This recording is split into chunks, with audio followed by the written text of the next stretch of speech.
The History of Tom Jones, a Foundling. Book 17. Containing 3 Days, by Henry Fielding, narrated by Sam Kusi. Chapter 1, containing a portion of introductory writing.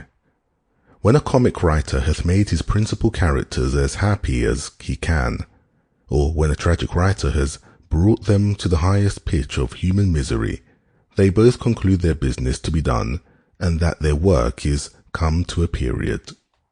Had we been of the tragic complexion, the reader must now allow we were very nearly arrived at this period, since it would be difficult for the devil, or any of his representatives on earth, to have contrived much greater torments for poor Jones than those in which we left him in the last chapter.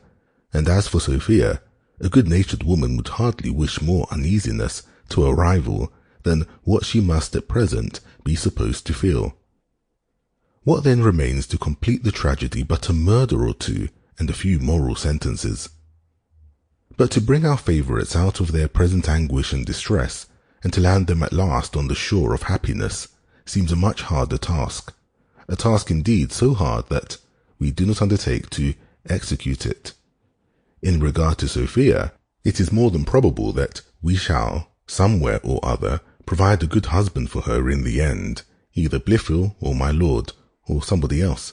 But as to poor Jones, such are the calamities in which he is at present involved, owing to his imprudence, by which if a man doth not become felon to the world, he is at least destitute of friends, and so persecuted by enemies, that we almost despair of bringing him to any good. And if our reader delights in seeing executions, I think he ought not to lose any time in taking the first row at Tyburn.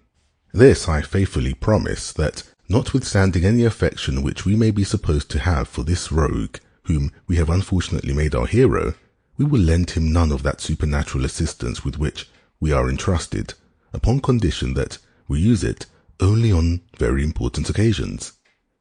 If he doth not therefore find some natural means of fairly extricating himself from all his distresses, we will do no violence to the truth and dignity of history for his sake, for we had rather relate that he was hanged at Tyburn, which may very probably be the case, than forfeit our integrity, or shock the faith of our reader. In this the ancients had a great advantage over the moderns. Their mythology, which was at that time more firmly believed by the vulgar than any religion is at present, gave them always an opportunity of delivering a favourite hero. Their deities were always... Sample complete. Ready to continue?